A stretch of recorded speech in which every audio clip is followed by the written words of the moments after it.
నమస్కారం. Sri Rama Navami శుభాకాంక్షలతో city news కి స్వాగతం. శ్రీరామనవమి పుణ్యదినం సందర్భంగా ముఖ్యమంత్రి నారా చంద్రబాబు నాయుడు, ఉప ముఖ్యమంత్రి పవన్ కళ్యాణ్, మాజీ సీఎం జగన్మోహన్ రెడ్డి, మంత్రి లోకేష్ రాష్ట్ర ప్రజలకు హృదయపూర్వక శుభాకాంక్షలు తెలిపారు. ధర్మానికి, సుపరిపాలనకు శ్రీరాముడు ప్రతీక అని కొనియాడిన వారు రాముడు చూపిన ఆదర్శ బాటలో ప్రతి ఒక్కరూ పయనించాలని పిలుపునిచ్చారు. భద్రాద్రి, ఒంటిమిట్ట వంటి పుణ్యక్షేత్రాల్లో జరిగే సీతారాముల కళ్యాణ వేడుకలను స్మరిస్తూ ప్రజలందరికీ ఆ దేవుని కృపా కటాక్షాలు ఎల్లప్పుడూ ఉండాలని ఆకాంక్షించారు.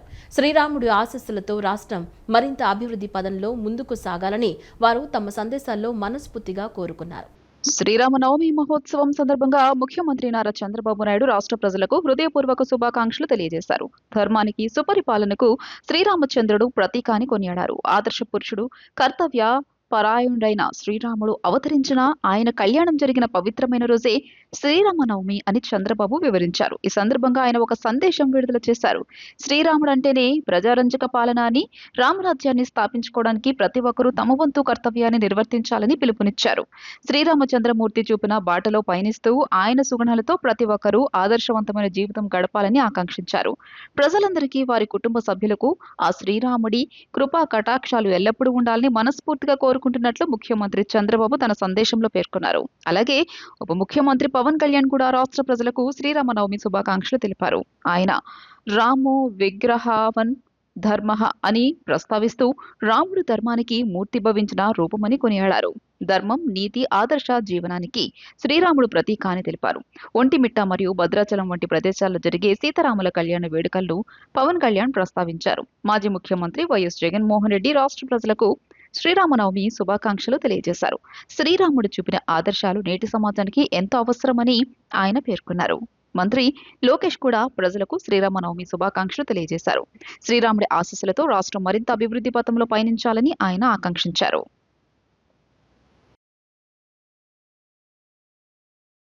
Obesity Mukt Bharat mission healthy Bharat యాత్ర చేస్తున్న యంగ్ బైకర్ తాప్సీ ఉపాధ్యాయ డిప్యూటీ సీఎం పవన్ కళ్యాణ్ ను మంగళగిరిలోని క్యాంపు కార్యాలయంలో నిన్న కలిశారు. ఉత్తరప్రదేశ్లోని మేరట్కు చెందిన 23 ఏళ్ల తాప్సీ 2025 మార్చి 9 బైక్ యాత్ర ప్రారంభించారు. ఇప్పటి వరకు 17,400 కిలోమీటర్ల ప్రయాణం చేసి 500కు పైగా విద్యాసంస్థల్లో అవగాహన కార్యక్రమాలు నిర్వహించినట్లు ఆమె పవన్ కు వివరించారు. ఈ సందర్భంగా డిప్యూటీ సీఎం ఆమెను సత్కరించారు. కాగా అంతకుముందు వెలగపూడి సచివాలయంలో ఆమెను మంత్రి సత్యకుమార్ సత్కరించి అభినందించారు. కూటమి పాలనలో విద్యార్థుల బంగారు భవితకు అంబేద్కర్ గురుకులాలు నిలయాలుగా మారాయని మంత్రి డాక్టర్ డోలశ్రీ బాల వీరాంజనేయ స్వామి పేర్కొన్నారు. కార్పొరేట్ పాఠశాలకు దీటుగా అంబేద్కర్ గురుకులాల్లో విద్యా బోధన, మెరుగైన సౌకర్యాలు మెరుగుపరిచామని చెప్పారు. విద్యార్థుల విద్య, ఆరోగ్యం, భద్రతపై ప్రత్యేక శ్రద్ధ వహిస్తున్నామని అన్నారు. డాక్టర్ బిఆర్ అంబేద్కర్ గురుకులాల్లో 5వ తరగతి జూనియర్ ఇంటర్ ప్రవేశ పరీక్ష ఫలితాలు వెలగపూడి సచివాలయంలో రాష్ట్ర సాంఘిక సంక్షేమ శాఖ మంత్రి డోలశ్రీ బాల వీరాంజనేయ స్వామి విడుదల చేశారు. 2026-27 విద్యా సంవత్సరానికి 5వ తరగతిలో ఖాళీగా ఉన్న 15,020 సీట్లు, జూనియర్ ఇంటర్లో 13,840 సీట్లకు ఈ నెల 1న ప్రవేశ పరీక్ష నిర్వహించారు. వీటితో పాటు 6, 7, 8, 9, 10 తరగతుల్లో ఖాళీలకు 8వ తేదీన పరీక్ష నిర్వహించారు. 5వ తరగతి నుంచి ఇంటర్మీడియట్ వరకు ప్రవేశాల కోసం మొత్తం 1,15,313 విద్యార్థులు దరఖాస్తు చేసుకోగా 1,01,799 విద్యార్థులు పరీక్షకు హాజరయ్యారు. గురువారం విడుదల చేసిన ఫలితాల్లో వీరిలో 88.27% ఉత్తీర్ణత సాధించారు. ఫలితాలు విడుదల చేసిన అనంతరం మంత్రి డోలశ్రీ బాల వీరాంజనేయ స్వామి మాట్లాడుతూ అడ్మిషన్లకు పెద్ద మొత్తంలో దరఖాస్తులు రావడం అంబేద్కర్ గురుకులాలపై విద్యార్థులు, తల్లిదండ్రులకున్న నమ్మకం, విశ్వాసానికి నిదర్శనం.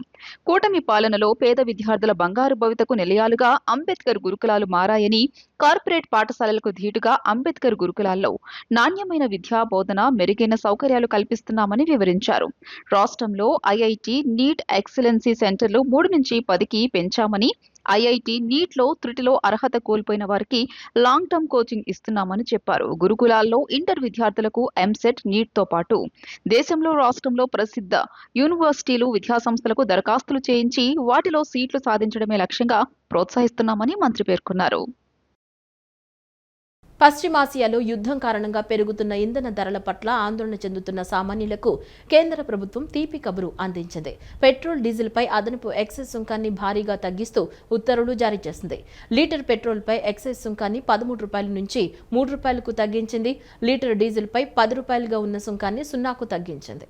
పశ్చిమాసియాలో యుద్ధం కారణంగా పెరుగుతున్న ఇంధన ధరల పట్ల ఆందోళన చెందుతున్న సామాన్యులకు కేంద్ర ప్రభుత్వం తీపి కబురు అందించింది. పెట్రోల్, డీజిల్పై అదనపు ఎక్సైజ్ సుంకాన్ని భారీగా తగ్గిస్తూ ఉత్తర్వులు జారీ చేసింది.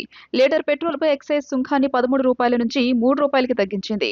లీటర్ డీజిల్పై 10 రూపాయలుగా ఉన్న సుంకాన్ని 0కు తగ్గించింది. అంతర్జాతీయ మార్కెట్లో ముడి చమురు ధరలు పెరగడం వల్ల ఆయిల్ మార్కెటింగ్ కంపెనీలు ఎదుర్కొంటున్న భారీ నష్టాలను భర్తీ చేయడానికి ఈ తగ్గింపు ఉపయోగపడనుంది. పశ్చిమాసియాలో యుద్ధం కారణంగా బ్రెంట్ క్రూడ్ ఆయిల్ ధర బ్యారెల్కు $100 మార్కును దాటింది. ఈ నేపథ్యంలో ప్రపంచవ్యాప్తంగా పెరిగిన ఇంధన ధరల భారాన్ని ప్రజలపైకి బదిలీ చేయకుండా కేంద్రం తీసుకున్న ఈ చర్య కొంతమేరకు ఉపకరించే అవకాశం ఉంది.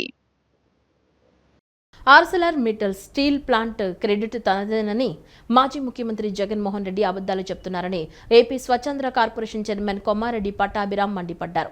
జగన్ తన 5 ఏళ్ల పాలనలో నిర్వహించిన 13 పెట్టుబడుల ప్రోత్సాహక మండలి సమావేశాల్లో ఎప్పుడూ మిట్టల్ కంపెనీ ప్రస్తావనే రాలేదని, దీనిపై దమ్ముంటే ఆధారాలు చూపాలని సవాల్ విసిరారు. చంద్రబాబు నాయకత్వంలోని కూటమి ప్రభుత్వం అధికారంలోకి వచ్చిన వెంటనే సుస్ స్పీడ్, సుస్ ఏపీ నినాదంతో కేవలం కొన్ని నెలల్లోనే 1,35,000 కోట్ల పెట్టుబడికి ఆమోదముద్ర వేసిందని స్పష్టం చేశారు.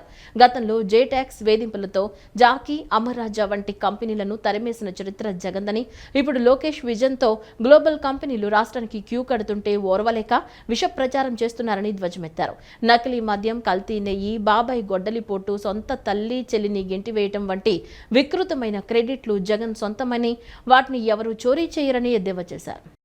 మాజీ ముఖ్యమంత్రి, పులివెందుల శాసనసభ్యుడు వైఎస్ జగన్మోహన్ రెడ్డి నిన్న ఆయన వారి పార్టీ కార్యాలయంలో మాట్లాడుతూ ఎప్పటిలాగే నిస్సిగ్గుగా పచ్చి అబద్ధాలు మాట్లాడుతూ ఉన్నాడు.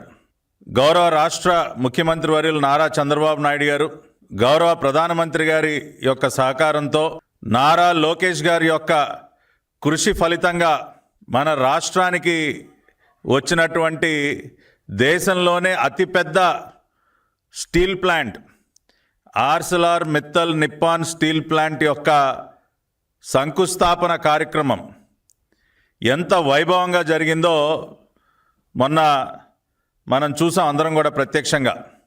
మరి ఆ క్రెడిట్ అంతా కూడా జగన్మోహన్ రెడ్డి గారికే దక్కాలంట. ఆయన చేసినటువంటి కృషి వల్ల ఆ స్టీల్ ప్లాంట్ మన రాష్ట్రానికి వచ్చిందంట. ఆయన క్రెడిట్ని ఇప్పుడున్నటువంటి ప్రభుత్వం ఏదో చోరీ చేస్తుందంట అని పచ్చి అబద్ధాలు నిస్సిగ్గుగా మాట్లాడుతూ ఉన్నాడు మిస్టర్ జగన్ రెడ్డి.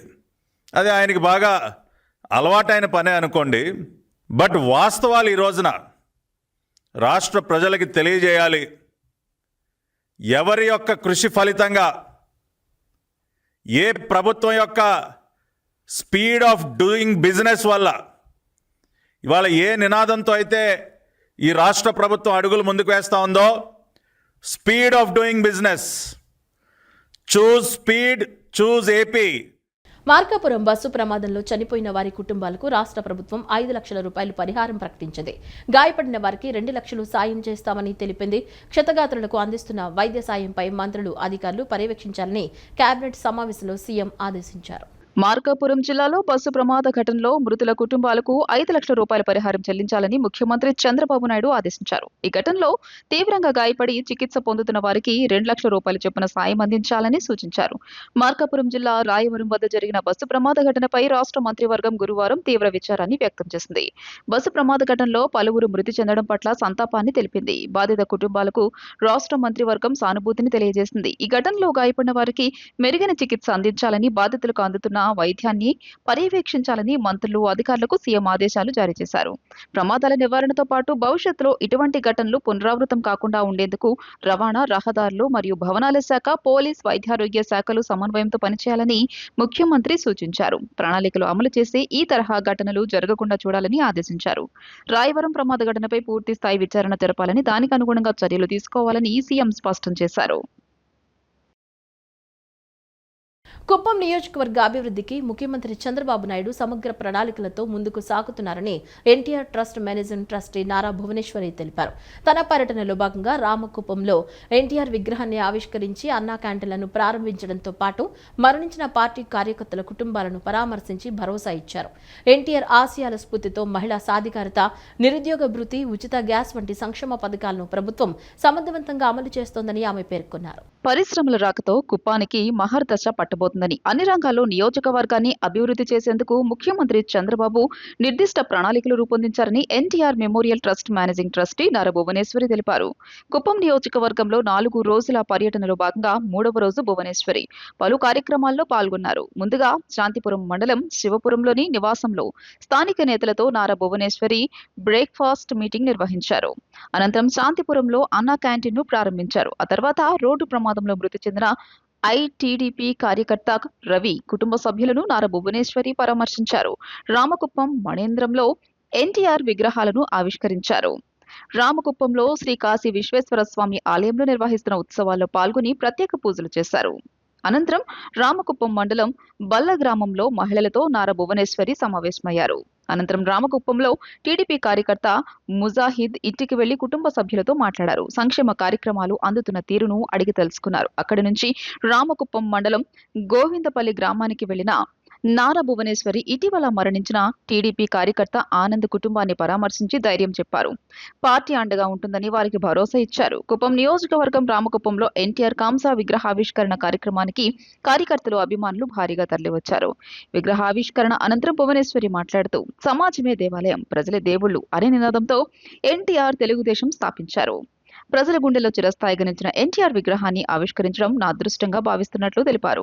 పేదల అభ్యున్నతి కోసం అనేక సంక్షేమ కార్యక్రమాలు ప్రవేశపెట్టి విజయవంతంగా అమలు చేశారని అన్నారు. పేదలకు పట్టెడన్నం పెట్టేందుకు ₹2కే కిలో బియ్యం పథకం ప్రవేశపెట్టిన మహనీయుడు ఎన్టీఆర్. మగవారితో సమానంగా మహిళలకు ఆస్తిలో హక్కు కల్పించారు. రిజర్వేషన్లు కల్పించారని, ప్రత్యేకంగా మహిళల కోసం పద్మావతి మహిళా యూనివర్సిటీ స్థాపించారని చెప్పుకొచ్చారు. తాడేపల్లి బాలాజీ గ్యాస్ కంపెనీ వద్ద వినియోగదారులు ఆందోళనకు దిగారు. డెలివరీ ఆటోను కంపెనీ నుంచి బయటకు వెళ్లకుండా మహిళలు అడ్డుకున్నారు. 20 రోజుల క్రితం బుక్ చేసుకుని ఓటీపీలు వచ్చినా ఇంతవరకు గ్యాస్ సిలిండర్లు డెలివరీ చేయలేదని మహిళలు ఆవేదన వ్యక్తం చేస్తున్నారు. సిలిండర్ కోసం కంపెనీకి వస్తే ఇక్కడికి వచ్చిన వారిని వదిలేసి బయటకు ఎలా సిలిండర్లు పంపిస్తారని కంపెనీ ప్రతినిధులను వినియోగదారులు నిలదీశారు. బయట డొమెస్టిక్ గ్యాస్ సిలిండర్లను 2000 నుంచి 3000 వరకు అమ్ముకుంటున్నారని ఆరోపించారు. వంట గ్యాస్ కొరత లేదు. సిలిండర్ బుక్ చేసిన 2-3 రోజుల్లో మీకు ఇంటికి డెలివరీ చేస్తారు. ఇలా అధికారులు చెప్తున్న మాటలు కార్యరూపం దాల్చట్లేదు. గ్యాస్ సిలిండర్ బుక్ చేసుకుని ఓటీపీ వచ్చి 15 నుండి 20 రోజులు గడిచినా ఇంతవరకు డెలివరీ రాలేదని ఎక్కువ మంది వినియోగదారులు ఆందోళన వ్యక్తం చేస్తున్నారు. చిన్నపిల్లలను తీసుకుని ఉదయం 7 గంటలకు వచ్చి సిలిండర్ లైన్లో పెట్టి రోజంతా నిలువు కాళ్ల మీద నుంచున్నామని మహిళలు వాపోతున్నారు. 100 మందికి పైగా సిలిండర్ల కోసం ఎదురు చూస్తున్నామని, మా పరిస్థితి ఏంటని కంపెనీ సిబ్బందితో పలువురు వాగ్వాదమాడారు. పనులు మానుకుని సిలిండర్ కోసం పడిగాపులు కాయాల్సి వస్తుందని రోజువారీ పనులు చేసుకునేవారు ఆవేదన వ్యక్తం చేస్తున్నారు. సంబంధిత అధికారులు పట్టించుకుని తమ గ్యాస్ కష్టాలు తీర్చాలని మహిళలు డిమాండ్ చేస్తున్నారు.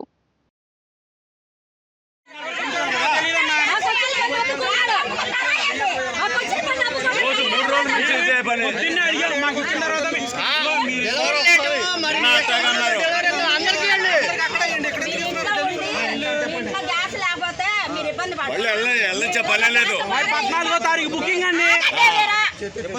గ్యాస్ బాగానే వెళ్తాయి, బ్లాక్ లో బాగానే వెళ్తాయి. అలాగొద్దు.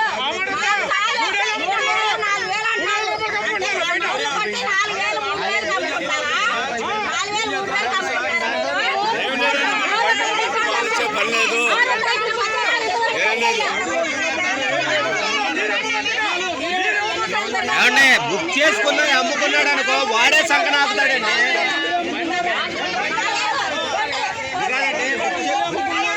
బుక్ చేసి అమ్ముకున్నాడు అనుకో, వాడే సంకన ఆపుతాడు. వచ్చే నెల 18, 19 తేదీలో హజ్ యాత్ర ప్రారంభానికి సన్నాహాలు చేస్తున్నామని రాష్ట్ర మైనార్టీ సంక్షేమ శాఖ కార్యదర్శి చిత్తూరు శ్రీధర్ తెలిపారు. 2026 సంవత్సరంలో రాష్ట్రం నుంచి 2005 మంది హజ్ యాత్రకు వెళ్లనున్నట్లు వెల్లడించారు. హజ్ యాత్ర విజయవంతానికి అన్ని ఏర్పాట్లు చేయాలని సీఎం చంద్రబాబు ఆదేశించారన్నారు. రాష్ట్రానికి చెందిన హజ్ యాత్రికుల సౌకర్యార్థం విజయవాడను ఎంబార్కేషన్ కేంద్రంగా గుర్తించామని చెప్పారు. గత అనుభవాలను దృష్టిలో ఉంచుకుని ఈ ఏడాది క్యాంపును గన్నవరం విమానాశ్రయ సమీపంలో ఏర్పాటుకు పరిశీలిస్తున్నామన్నారు. హజ్ యాత్ర సన్నద్ధతపై విజయవాడలో నిన్న నిర్వహించిన సమీక్ష సమావేశంలో రాష్ట్ర మైనార్టీ సంక్షేమ శాఖ కార్యదర్శి చిత్తూరి శ్రీధర్ మాట్లాడుతూ ఏప్రిల్ 18, 19 తేదీల్లో విజయవాడ ఎంబార్కేషన్ పాయింట్ నుంచి 335 మంది, హైదరాబాద్ ఎంబార్కేషన్ పాయింట్ నుంచి 1134 మంది, బెంగళూరు ఎంబార్కేషన్ పాయింట్ నుంచి 515 మంది, చెన్నై నుంచి 14 మంది, ముంబై నుంచి 5, ఢిల్లీ నుంచి 2 హజ్ యాత్రకు వెళ్లనున్నట్లు తెలియజేశారు. హజ్ యాత్ర విజయవంతానికి అన్ని ఏర్పాట్లు చేయాలని సీఎం చంద్రబాబు ఆదేశించారన్నారు. రాష్ట్రానికి చెందిన హజ్ యాత్రికుల సౌకర్యార్థం విజయవాడను ఎంబార్కేషన్ కేంద్రంగా గుర్తించామని చెప్పారు. ఏర్పాట్లలో సమన్వయం కోసం రాష్ట్ర హజ్ కమిటీ, జిల్లా యంత్రాంగం, విమానాశ్రయ అధికారులు, పోలీస్, వైద్య విభాగాలకు అప్పగించిన బాధ్యతలను సమర్థవంతంగా నిర్వహించాలని ఆదేశించారు. రాష్ట్ర హజ్ కమిటీ చైర్మన్ షేక్ హసన్ బాషా మాట్లాడుతూ 18, 19 తేదీల్లో విజయవాడ విమానాశ్రయం నుంచి హజ్ యాత్రికులు బయలుదేరనున్నారని చెప్పారు. సౌదీ ఎయిర్లైన్స్ కు చెందిన 2 విమానాలు తొలిసారిగా గన్నవరం నుంచి నేరుగా ప్రయాణించనున్నట్లు తెలియజేశారు. సీఎం చంద్రబాబుకు కృతజ్ఞతలు తెలియజేశారు. ఈ వార్తలు ఇంతటితో సమాప్తం. నమస్కారం.